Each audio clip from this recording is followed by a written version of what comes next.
Welcome dear student.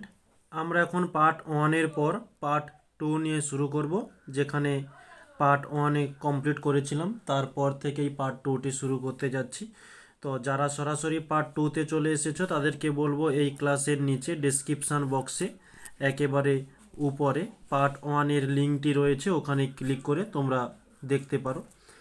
তো আমাদের এই ক্লাসের মধ্যে প্রথম প্রশ্ন কি রয়েছে দেখে নেব। বলছে গোলীয় দর্পণে দেখাও এফ সমান r/2। তো এই যে r সমান 2f দেওয়া রয়েছে, একে আমরা লিখতে পারি যে f সমান r/2।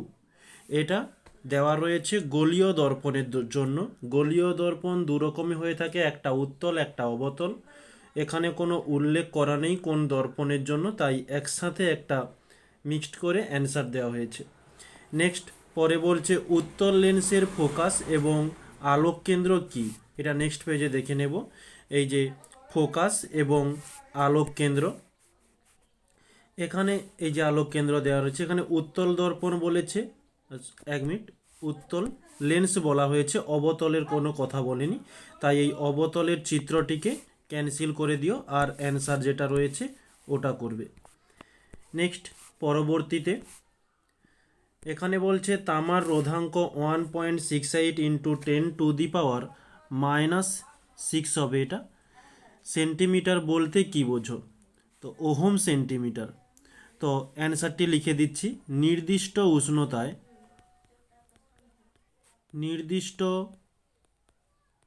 উষ্ণতায় 1 সেন্টিমিটার বাহু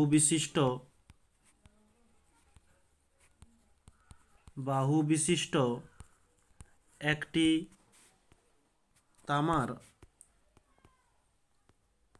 ঘনকের 2 বিপরীত তলের মধ্যে রোধ হবে 1.68 ইন্টু 10⁻⁻6 ওহম। নেক্সট পরবর্তী প্রশ্ন, CaCl2 এর ইলেকট্রন ডট গঠন দেখাও। এই যে নিচে ইলেকট্রন ডট দেওয়া রয়েছে, তো এটা কিভাবে হয়েছে সেটা একটু ভাষা দিয়ে সুন্দরভাবে লেখা রয়েছে, পারলে করতে পারো, না চাইলে না করতে পারো, কোনো সমস্যা নেই। পরবর্তী অথবাতে বলছে সমযোজী বন্ধন কি, এই যে সমযোজী বন্ধন কাকে বলে দেওয়া হয়েছে। নেক্সট আয়নীয় যৌগের দুটি বৈশিষ্ট্য লেখো। তো এখানে কয়েকটা বৈশিষ্ট্য দেওয়া হয়েছে আয়নীয় যৌগের জন্য, পয়েন্ট করে করে দেওয়া রয়েছে, পারলে দেখে নিও। নেক্সট এখানে বলছে হলুদ বর্ণের FeCl3 NH4OH দ্রবণ যোগ করলে কী ঘটে, সমীকরণ সহ লেখো। তো সমীকরণটি লিখে দিচ্ছি। FeCl3 এর সঙ্গে NH4OH দ্রবণ যোগ করলে আমরা NH4Cl প্লাস FeOH এর হোল 3 তৈরি হবে। ওকে, আচ্ছা, এটা হোল 3। এই FeOH এর হোল 3, এখানে FeCl ছিল হলুদ বর্ণের, আর এখানে হয়ে যাবে এটি বাদামি বর্ণ। এটা হচ্ছে বিক্রিয়া ব্যালেন্স করবার জন্য এখানে 3, এদিকে 3 দেওয়া হলো। নেক্সট পরবর্তী প্রশ্ন বলছে স্টেনলেস স্টিলের উপাদানগুলি লেখো। এই যে উপাদান Fe 85 থেকে 88% থাকে, Cr ক্রোমিয়াম 12 থেকে 50 পর্যন্ত থাকে, আর এর ব্যবহার বলছে কি, এই যে ব্যবহার দেওয়া হয়েছে। নেক্সট অথবাতে বলছে মরচে নিবারণের দুটি উপায় লেখো। তো এখানে এই 4টে উপায় তুলে ধরা হয়েছে মরচে নিবারণের, দেখে নিও। পরবর্তী প্রশ্ন জৈব ও অজৈব যৌগের দুটি পার্থক্য লেখো। এই যে জৈব এবং অজৈব যৌগের 5টি পার্থক্য দেওয়া রয়েছে। নেক্সট অথবাতে বলছে পলিমারাইজেশন বিক্রিয়ার একটি উদাহরণ দাও। এই যে ইথিলিনের পলিমারাইজেশন বিক্রিয়াটি দেওয়া হয়েছে। নেক্সট পরবর্তী প্রশ্ন, একটা ম্যাথমেটিক্যাল প্রশ্ন রয়েছে গ্রুপ ডির প্রথম প্রশ্ন, এর অ্যান্সারটি দেখে নেব। বলছে 27 ডিগ্রি সেলসিয়াস উষ্ণতায়, তাহলে টি সমান 27 ডিগ্রি সেলসিয়াস, 760 mm চাপে পি সমান 760 mm চাপ, কোনো গ্যাসের আয়তন 400 সেন্টিমিটার কিউব, আয়তন বলছে 400 সেন্টিমিটার কিউব, কত উষ্ণতায়, তাহলে এটা T1, এটা হচ্ছে T2 সমান জিজ্ঞাসা চিহ্ন, 570 mm চাপে P1, এটা হচ্ছে P2 ধরো, 570 mm চাপে ওই গ্যাসের আয়তন, এটা V1, V2 200 সেন্টিমিটার কিউব। তো এখান থেকে P2 এর মানটি নির্ণয় করতে হবে। তো তার আগে এই ডিগ্রি সেলসিয়াস থেকে কেলভিনে নিয়ে যাই। 27 রয়েছে এখানে, 273 যোগ করে কেলভিনে নিয়ে যাচ্ছি 300 কেলভিন। এবারে যে সমীকরণটি ব্যবহার করব, P1 V1 বাই T1 সমান P2 V2 বাই T2। তো T2 এর মান নির্ণয় করব, T2 সমান P2 V2 into T1 by P1 V2, এটা উল্টে যাবে এখানে, মানগুলো পুট করব। P2 এর মান দেওয়া রয়েছে 570 mm ইন্টু V2 এর মান দেওয়া রয়েছে 200 সেন্টিমিটার কিউব ইন্টু T1 এর মান রয়েছে 300 কেলভিন বাই P1 এর মান 760 mm ইন্টু V2 এর মান রয়েছে, আচ্ছা V2, আচ্ছা এটা V2 নয়, এটা হচ্ছে V1 হবে, এখানে V2 দেওয়া হয়েছে। তো V1 এর মান হচ্ছে কত, 400 সেন্টিমিটার কিউব। তো সেন্টিমিটার কিউব কেটে গেল, মিলিমিটার কেটে গেল, নিচের 3টে জিরো, উপরের 3টে জিরো কেটে গেল, আর এখানে নিচে 4 রয়েছে, 2 দিয়ে দিলে 2 দুগুণে 4, নিচে 2 দিয়ে 300 কাটলে আমরা পেয়ে যাব 150, অর্থাৎ আমরা পাচ্ছি 57 ইন্টু 150 বাই 76, আর উপরে কেলভিন একক ছিল, কেলভিন থাকলো। তো উপরেটা ক্যালকুলেশন করলে আমরা পেয়ে যাব 8550 কেলভিন বাই 76, আর এটা ভাগ করলে পেয়ে যাব 112.5 কেলভিন। তো এটা কেলভিনে রয়েছে, কেলভিন থেকে ডিগ্রি সেলসিয়াসে যাওয়ার জন্য এখান থেকে 273 মাইনাস করব, অর্থাৎ আমরা পেয়ে যাব, এখানে একটু লিখে দিচ্ছি, যে সমান -160.5 ডিগ্রি সেলসিয়াস, এটি হচ্ছে আমাদের অ্যান্সার। পরবর্তী প্রশ্ন কি বলছে দেখে নেব। পর্যাপ্ত পরিমাণ শুদ্ধ কলিচুনের সঙ্গে 10.7 গ্রাম NH4Cl এর বিক্রিয়ায় কি পরিমাণ NH3 উৎপন্ন হয়। তো এখানে কলিচুন, যার সংকেত হয়ে থাকে CaOH এর হোল 2, এর সাথে NH4Cl এর বিক্রিয়া করতে বলছে। এখানে CaCl2 প্লাস NH3 এবং H2O উৎপন্ন হয়। এটি বিক্রিয়া ব্যালেন্স করবার জন্য এখানে 2 দিলাম এবং এখানে 2, এই যে এখানে 2 দিলাম। তো এখানে বলেছে কলিচুন এবং NH4Cl কত গ্রাম, 10.7 গ্রাম NH4Cl। তো এখানে আমরা NH4Cl এর পরিমাণটা আমরা নির্ণয় করব। 2কে 2 রাখলাম, N এর আণবিক ভর হয়ে থাকে 14 প্লাস H এর 1, 4টি H দেওয়া রয়েছে তাই 4 দিয়ে গুণ করলাম, প্লাস Cl এর জন্য 35.5।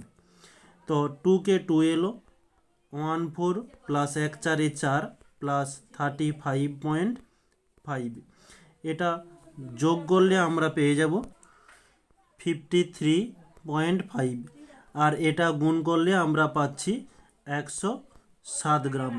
এবারে এখানে বলছে কি পরিমাণ NH3 তৈরি হবে। তো এই বিক্রিয়াতে কতটা NH3 তৈরি হয়েছে দেখে নেব।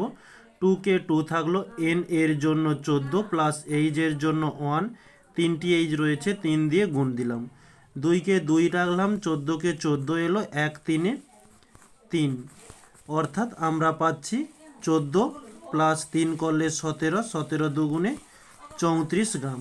তো এটা নেক্সট পেজে একটু ভাষা দিয়ে লিখে নেব যে 107 গ্রাম অ্যামোনিয়াম ক্লোরাইড, মানে যাকে আমরা NH4Cl দ্বারা চিহ্নিত করেছি, NH4Cl থেকে 34 গ্রাম NH3 উৎপন্ন হয়, NH3 উৎপন্ন হয়। ওকে, তো আমাদের প্রশ্নে কতটা অ্যামোনিয়াম ক্লোরাইড দেওয়া রয়েছে যে 10.7 গ্রাম অ্যামোনিয়াম ক্লোরাইড থেকে 34/107 ইন্টু 10.7।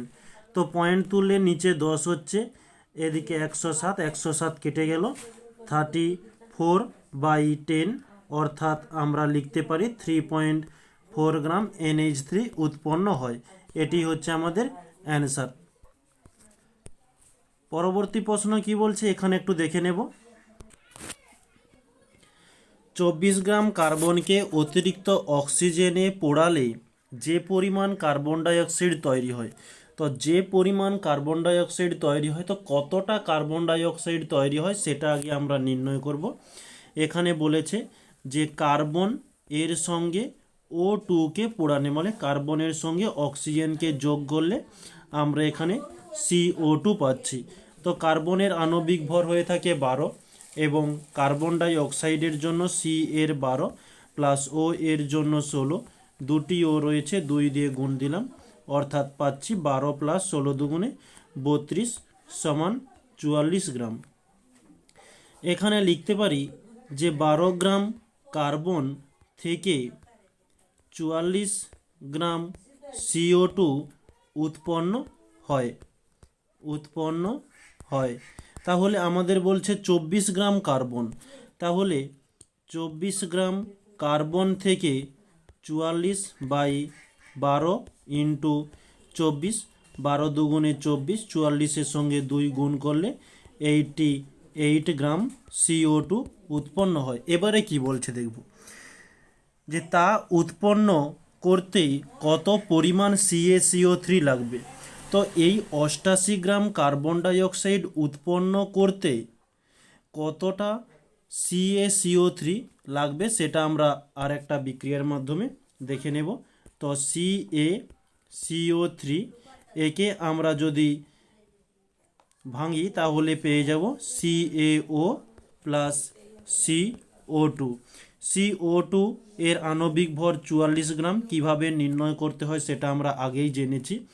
এদিকে CaCO3-র জন্য একটু দেখে নাও, Ca এর আণবিক ভর হয়ে থাকে 40, C এর 12 প্লাস O এর 16, 3টি O রয়েছে, 3 দিয়ে গুণ দিলাম, অর্থাৎ আমরা এখানে পাচ্ছি 40 প্লাস 12 প্লাস 16 3 48, এটা যোগ করলে 100 গ্রাম।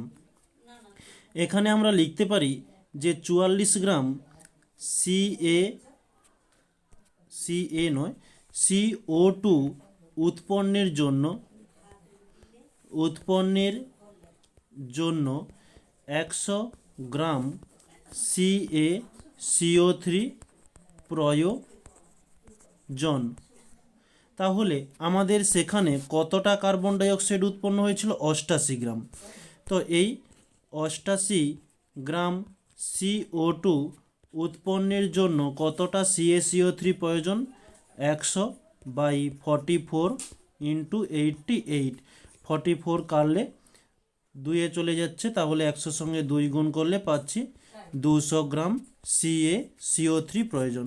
এই 200 গ্রাম, এটি হচ্ছে আমাদের অ্যান্সার। ওকে, পরবর্তীতে কি বলছে, দৈর্ঘ্য প্রসারণ গুণাঙ্ক কাকে বলে? এই যে দৈর্ঘ্য প্রসারণ গুণাঙ্ক কাকে বলে সংজ্ঞাটি তুলে ধরা হয়েছে। নেক্সট বলছে তাপ পরিবাহিতাঙ্ক কি? এই যে নিচেই দেওয়া রয়েছে তাপ পরিবাহিতাঙ্ক। বলছে এর SI একক কি? SI এককটি কি সেটা লিখে দিচ্ছি, W মানে watt, metre inverse, kelvin inverse. Next পরবর্তীতে এখানে একটি ম্যাথমেটিক্যাল প্রবলেম দেওয়া রয়েছে, কি বলছে দেখে নেব। একটি ধাতব দণ্ডের দৈর্ঘ্য 200 মিটার। তো এই যে 200 মিটার দেওয়া রয়েছে, এটা আমরা লিখতে পারি যে প্রাথমিক দৈর্ঘ্য সমান 200 মিটার। নেক্সট বলছে এর উষ্ণতা 50 ডিগ্রি সেলসিয়াস বৃদ্ধি করলে, তাহলে এখানে লিখব যে উষ্ণতা বৃদ্ধি সমান কতটা বৃদ্ধি পেয়েছে, যে 50 ডিগ্রি সেলসিয়াস বৃদ্ধি করলে দৈর্ঘ্য 0.2 মিলিমিটার বৃদ্ধি পায়।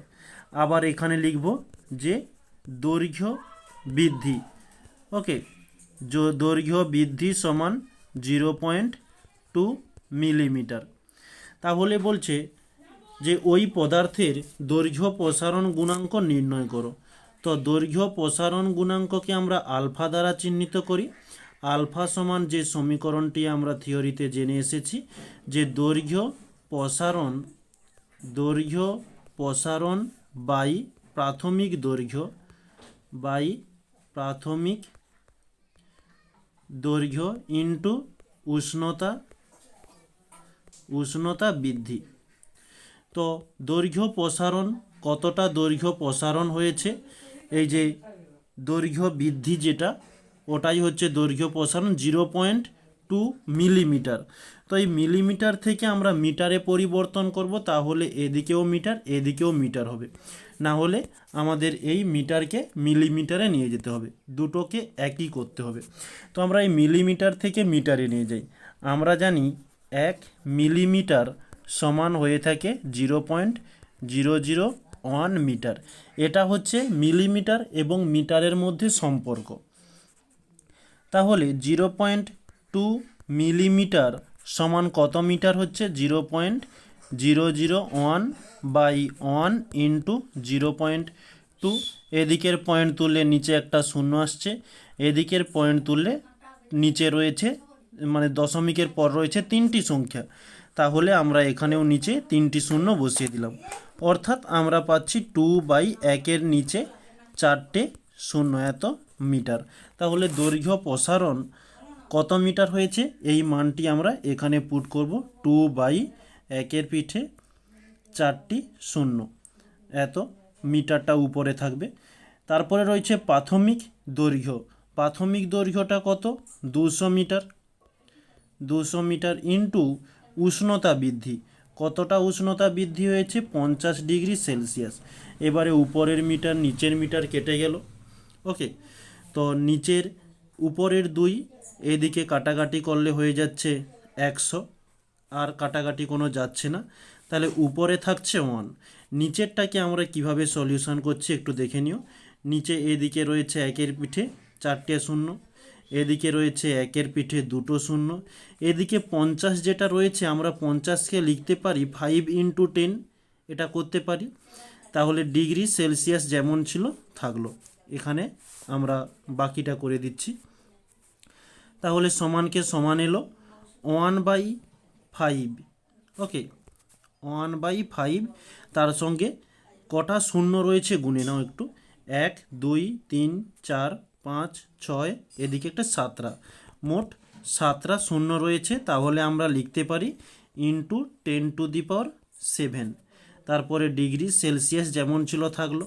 এই 1/1কে 5 দিয়ে ভাগ করলে আমরা পেয়ে যাব কত, 0.2, আর ইন্টু এই যে 10⁷, এটা বাই এর নিচে ছিল, এটা যখন উপরে যাবে 10⁻⁷ হয়ে যাবে। তারপরে ডিগ্রি সেলসিয়াস রয়েছে, এটা বাই এর নিচে রয়েছে, বাই এর উপরে হয়ে গেলে মাইনাস ইনভার্স একটা চলে আসবে। এই হচ্ছে আমাদের অ্যান্সার। পরবর্তী প্রশ্ন বলছে অবতল দর্পণের সামনে বস্তু, বক্রতা কেন্দ্রের বাইরে, ফোকাস ও বক্রতা কেন্দ্রের মধ্যে, মেরু ও ফোকাসের মধ্যে থাকলে প্রতিবিম্ব অঙ্কন করো। এই বক্রতা কেন্দ্রের বাইরে থাকলে, বক্রতা কেন্দ্র হচ্ছে এটা, বক্রতা কেন্দ্রের বাইরে ওতে, আচ্ছা 1 মিনিট, ওকে ঠিক আছে। তো সি হচ্ছে বক্রতা কেন্দ্র, বক্রতা কেন্দ্রের পরে রয়েছে বস্তুটি ও বিন্দুতে, তখন তার চিত্রটি কীরকম হবে দেওয়া হলো। নেক্সট এরপরে 2 নম্বরে বলছে যে ফোকাস ও বক্রতা কেন্দ্রের মধ্যে, এই যে ফোকাস এফ এবং বক্রতা কেন্দ্র সি, তার মধ্যে বস্তুটি রাখা হয়েছে। এই যে নেক্সট বলছে মেরু ও ফোকাসের মধ্যে, মেরু এখানে আর ফোকাস এখানে, তার মধ্যে বস্তুটি রাখা হয়েছে। তো এই 3 ক্ষেত্রে 3 রকমের চিত্র দেওয়া হলো। নেক্সট পরবর্তী প্রশ্ন কি বলছে, আলোর প্রতিসরণ কাকে বলে। এই যে আলোর প্রতিসরণ কাকে বলে অ্যান্সারটি। নেক্সট বলছে প্রতিসরণের সূত্র লেখো। প্রতিসরণের সূত্র 2টি হয়ে থাকে, 2টি সূত্র দেওয়া হলো। বলছে কোনো মাধ্যমের প্রতিসরাঙ্ক কি কি বিষয়ের উপর নির্ভর করে। এই যে প্রতিসরাঙ্কের মান নির্ভর করে কোন কোন বিষয়ের উপর। নেক্সট প্রমাণ করো সমান্তরাল কাঁচফলকের মধ্য দিয়ে যাওয়া রশ্মির ক্ষেত্রে আপতন এবং নির্গমন রশ্মি সমান হয়। এই যে আপতন এবং নির্গত রশ্মি পরস্পর সমান্তরাল প্রমাণ করা হলো। নেক্সট বলছে কি ওহমের সূত্রটি লেখো। ওহমের সূত্র, তার সঙ্গে গাণিতিক রূপও দেওয়া রয়েছে। বলছে ওহমের সূত্র থেকে রোধের সংজ্ঞা দাও। এই যে ওহমের সূত্র থেকে রোধের সংজ্ঞা দেওয়া হয়েছে। নেক্সট বলছে এই রোধের SI এককের সংজ্ঞা দাও। তো এই রোধের SI একক হয়ে থাকে ওহম। তো ওহমের সংজ্ঞাটি এখানে লিখে দিচ্ছি, যে কোনো পরিবাহীর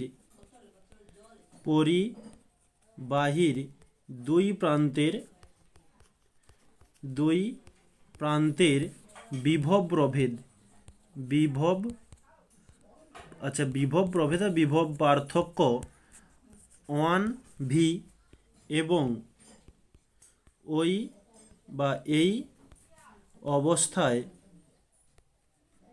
এই অবস্থায় ওর মধ্য দিয়ে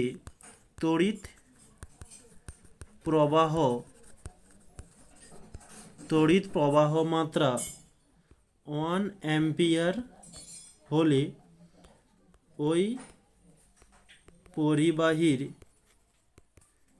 রোধ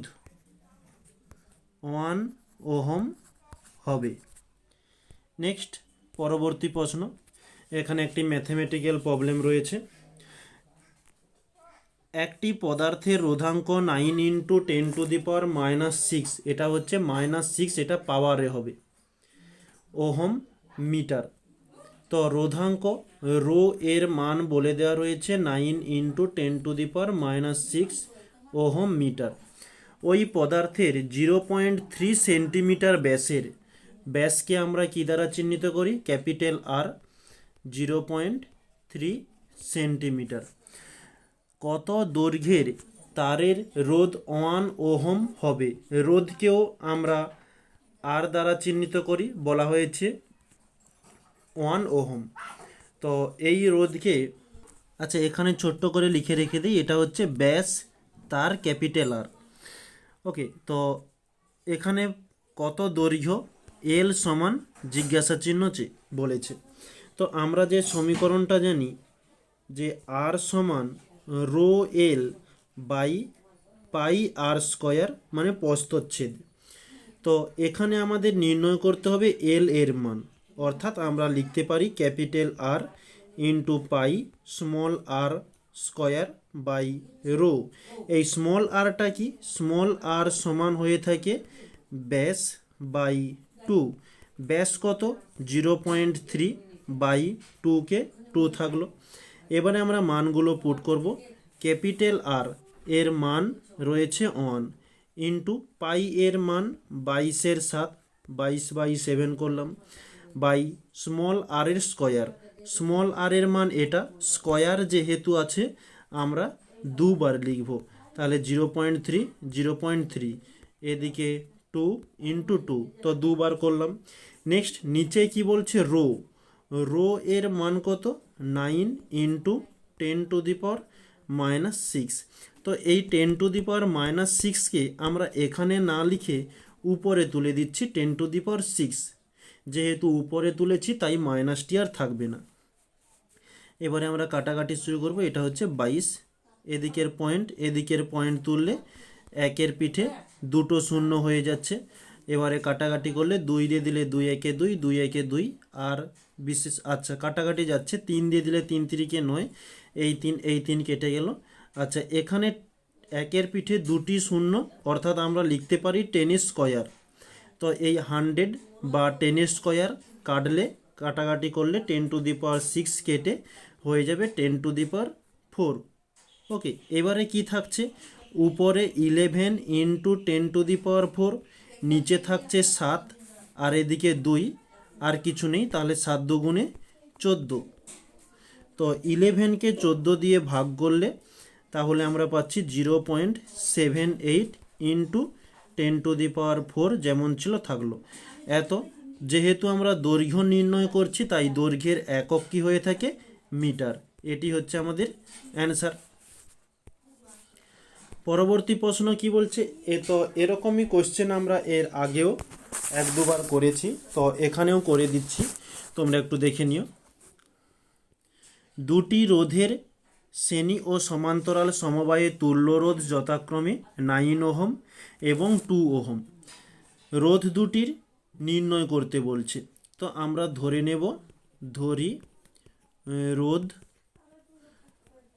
রোধ দুটি, একটি R1 ও আর একটি R2। এখানে প্রশ্নানুসারে লিখতে পারি যে প্রশ্নানুসারে যে শ্রেণী এবং সমান্তরালে রাখলে, শ্রেণীতে রাখলে তার তুল্য রোধ হয় 9 ওহম। তাহলে শ্রেণী এর সমীকরণ কি হয়ে থাকে, R1 প্লাস R2, এই সমীকরণে রাখলে এর মান হয়ে থাকে 9, এবং সমান্তরালের জন্য সমীকরণ হয় R1 R2 by R1 plus R2, এটা হচ্ছে সমান্তরালের জন্য। এখানে মান কত বলেছে আমাদের প্রশ্নে, 2। এবারে আমরা এই যে R1 প্লাস R2 সমান 9, এই মানটি আমরা এখানে বসাতে পারি। তো ওটাই এখানে বসিয়ে নেব, যে এখানে ব্র্যাকেটে লিখে দিচ্ছি যে R1 প্লাস R2 সমান 9। এবারে R1 R2 বাই 9 সমান 2, বাকে বা দিলাম, R1 R2, 9 এদিকে ভাগ আকারে আছে, এদিকে 9 ইন্টু 2 হয়ে যাবে, তাহলে 9 দুগুণে 18। ওকে, এবারে আমরা একটা সমীকরণ ব্যবহার করব, যেটা তোমরা ম্যাথে জেনে এসেছো, যে a মাইনাস বির হোল স্কোয়ারের সূত্র। তো সূত্রটা পারলে একটু বলে দিও, a প্লাস বির হোল স্কোয়ার মাইনাস 4ab। তো এখানে আমরা a সমান R1 এবং b সমান R2 বসাবো। তো a এর মান কত, R1 মাইনাস b এর মান R2 হোল স্কোয়ার সমান a এর R1 প্লাস b এর R2 whole square minus 4, a এর হয়ে থাকে R1, b এর R2। এবারে এই যে R1 plus R2 whole square এর এই যে R1 প্লাস R2 এর মান দেওয়া রয়েছে 9। তো এটা আমরা এখানে 9 স্কোয়ার করব, minus 4 into R1 into R2, এর মান আমরা নির্ণয় করেছিলাম 18। তো 9 লং 81 হচ্ছে, মাইনাস 18 ইন্টু 4 করলে আমরা পাচ্ছি 72, অর্থাৎ এখানে পাওয়া যাচ্ছে 9। তাহলে এটা কার মান নির্ণয় হলো, R1 মাইনাস R2 হোল স্কোয়ারের মান। তো স্কোয়ারটিকে এদিকে আনলে আমরা পেয়ে যাব √9। √9 এর মান কত, 3, 3 3 9 হয়ে থাকে। তাহলে এটা একটা সমীকরণ হচ্ছে R1 মাইনাস R2। ওকে, তো এটা আমরা প্রথমে এদিকে এই সমীকরণটা নম্বর দিই, এটা হচ্ছে 1 নম্বর সমীকরণ, এদিকে দেওয়া হলো 2 নম্বর। তো এটা আবার নেক্সট পেজে আমরা দেখব, 1 প্লাস 2 করে পাই যে R1 প্লাস R2 সমান হয়ে থাকে 9, আর এদিকে R1 মাইনাস R2 এটা হয়েছে 3। তো R2 কেটে যাবে, প্লাস মাইনাস রয়েছে, তাহলে এদিকে R2 যোগ করলে 2R1, 9-এর সঙ্গে 3 যোগ করলে আমরা পাচ্ছি 12। তাহলে R1 সমান 12, 2 গুণ আছে এদিকে হলে ভাগ হবে, 2 6 12, R1 এর মান পাওয়া গেল 6। এবারে এই আমরা যে 1 নম্বর সমীকরণটা দিয়েছিলাম, 1 নম্বর সমীকরণে R1 সমান 6 বসিয়ে পাই। তো 1 নম্বর সমীকরণটা কি ছিল সেটা আমরা একবার লিখে নেব, যে R1 প্লাস R2 সমান 9। R1 এর মান কত বসাবো, 6, প্লাস R2 কে থাকলো R2, 9 কে 9 থাকলো। তো R2 কে R2 চলে এলো, 9 কে 9 এলো। তো এদিকে যেটা প্লাস 6 ছিল এদিকে হলে -6 হয়ে যাবে, অর্থাৎ আমরা পাচ্ছি 3। তাহলে আমাদের নির্ণয়ের কথা ছিল R1 এর মান এবং R2 এর মান, এটা হয়ে থাকবে একটা 6 এবং আর একটা 3। এই হচ্ছে আমাদের অ্যান্সার। পরবর্তী প্রশ্ন বলছে আলফা, বিটা এবং গামা রশ্মির 4টি পার্থক্য লেখো। তো এখানে 5টি তুলে ধরা হয়েছে। নেক্সট বলছে পর্যায় সারণীতে H2 এর অবস্থান 17 নম্বর গ্রুপে থাকার সপক্ষে 2টি যুক্তি দাও। এখানে 3টি দেওয়া হয়েছে। নেক্সট বলছে দীর্ঘ পর্যায় সারণীতে সন্ধিগত মৌলের অবস্থান লেখো। এটা অবস্থান হবে, অবস্থান লেখো। তো অবস্থান হয়ে থাকবে চতুর্থ পর্যায়, গ্রুপ 3 থেকে 12 পর্যন্ত। নেক্সট পরবর্তী প্রশ্ন, পরমাণুর ব্যাসার্ধ এবং তড়িৎ ঋণাত্মকতা পর্যায় ও শ্রেণী বরাবর কিভাবে পরিবর্তিত হয় আলোচনা করো। তো পরমাণুর ব্যাসার্ধ অনুসারে এখানে লিখতে পারো। তো এখানে এই ছক টক এসব কিছু দিতে হবে নি, এই শুধু ভাষাগুলো একটু লিখে দিও, ঠিক এই পর্যন্ত। এ ছকও দেওয়ার প্রয়োজন নেই। এটা হচ্ছে পরমাণুর ব্যাসার্ধের ওপর নির্ভর করে, এই তড়িৎ ঋণাত্মকতার ওপর নির্ভর করে কীভাবে পরিবর্তন হয়। তো এখানে এসব কিছুই দেওয়ার দরকার নেই, কেবলমাত্র এখান থেকে এইটুকুই তড়িৎ।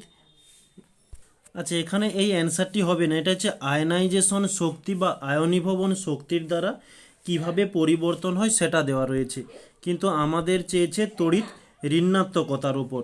এখানে অ্যান্সারটা একটু লিখে দিচ্ছি, যে তড়িৎ ঋণাত্মকতার ওপর নির্ভর করে, তড়িৎ ঋণাত্মকতা। তো এই তড়িৎ ঋণাত্মকতার উপর নির্ভর করে কীভাবে পরিবর্তন হয় সেটা দেওয়া হয়েছে, একবার দেখে দিচ্ছি।